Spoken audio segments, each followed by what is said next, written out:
Cher Karl Marx, un texte original de Hyacinthe Bothème, lu par Balabolka. Pour rappel, l'ordre des Jésuites date du XVe, XVIe siècle.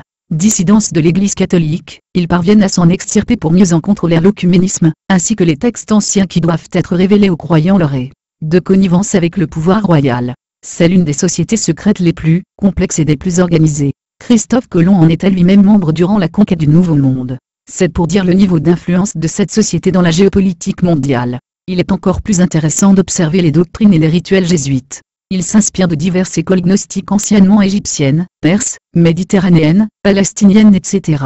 Ascèse, mortification, illumination, sacrifice humain, cannibalisme, rituel sexuel, refus des plaisirs du monde physique, refus de l'argent et du commerce en général, aversion profonde pour les gouvernements. Et pourtant cette véhémence radicale littéralement mystique, les mène à être derrière beaucoup d'opérations gouvernementales et économiques, comme planifiées à l'avance pour arriver à tel ou tel résultat. Alors la question que je poserai à Karl Marx s'il était encore en vie, avez-vous vraiment anticipé la nécrologie du capital au XVe siècle, parce que tout était visible?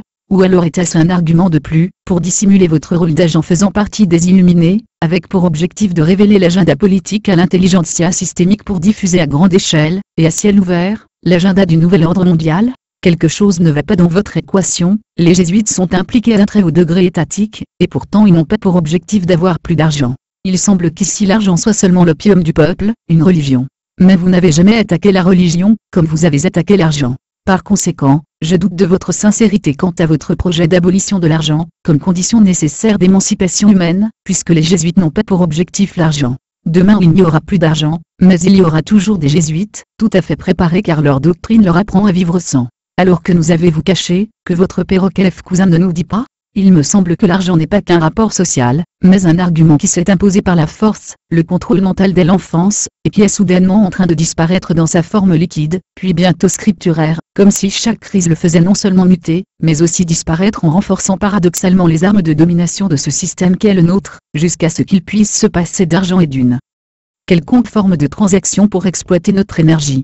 Pour les jésuites l'argent n'est donc un moyen pour arriver à la matérialisation de leur dessein, qu'il soit perçu comme un objet ou un rapport social. Cela ne change rien à ce constat. Un jésuite se fiche de l'argent, cet opium, tout comme un adepte du culte de la prostituée universelle, se fiche des diverses religions qu'il impose aux populations. Elles ne sont que des cartes lui permettant de faire avancer ses pions. Il n'y a jamais cru personnellement. Alors quand vous nous montrez l'argent, le fétichisme de la marchandise, le narcissisme, je vois un religieux qui fait culpabiliser les brebis égarées en diabolisant une croix à l'envers, l'adultère et la sexualité hors mariage. Qui se garde bien de dire à ses fidèles que cela n'a pas vraiment autant d'importance, ces manifestations sont le socle qui donne au démon son assise, mais pas sa finalité. Le démon le sait, c'est d'ailleurs pour cela que plus son emprise se répand, plus elle se fragilise aussi et plus il doit trouver meilleur socle. Étiez-vous un démon Karl Marx? Car les démons aiment à montrer le doigt, et l'agiter pour nous cacher la lune. Je ne sais pas trop. Mais je remarque que l'abolition de l'État et de l'argent, est aussi un projet maçonnique. Une dictature si invisible, qu'elle n'a plus ni besoin d'État, ni besoin d'argent. Qui ne peut être que mondiale, qui doit balayer toutes les résistances antérieures, y compris les derniers chasseurs-cueilleurs en propageant le prolétariat mondial, par le prolétariat lui-même. Le rêve d'un jésuite. Le rêve de toutes les sociétés secrètes, qui se prennent au sérieux et qui vous prennent au sérieux. Vous rendant officiellement hommage annuellement, comme si on vous avait délivré le prix Nobel de la paix. Pour conclure, je dirais que la meilleure façon pour un intellectuel juif de ne pas se faire soupçonner d'être activement dans un complot mondial, est de feigner de s'auto-détruire aux yeux des humains. On l'a vu de par l'histoire et c'est ce que vous avez fait avec la question juive. En attendant je vous souhaite de reposer en paix. Vous rendrez-vous compte durant l'Apocalypse. Je doute que la déesse que vous invoquiez vous protège à ce moment-là, bien que vous lui ayez volontairement ou non sacrifié vos premiers enfants.